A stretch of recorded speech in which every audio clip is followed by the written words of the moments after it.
అందరికీ నమస్కారం. ముందుగా మహాశివరాత్రి శుభాకాంక్షలు. మహాశివరాత్రి శివుడికి సంబంధించిన పండుగలన్నిటిలోనూ చాలా ప్రధానమైనది. మహాశివరాత్రి రోజునే అరుణాచలంలో అగ్నిలింగం ఏర్పడిందని అంటారు. ప్రతీ నెల కృష్ణపక్షంలో వచ్చే చతుర్దశి తిథిని మాస శివరాత్రి అని అంటారు. మాఘమాసంలోని కృష్ణపక్షంలో వచ్చే చతుర్దశికి మాత్రం మహాశివరాత్రి అని అంటారు.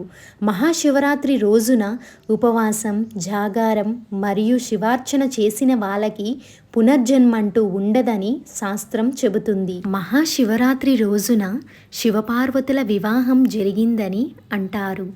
ఈ రోజు రాత్రి శివుడు తాండవం చేసే రోజు.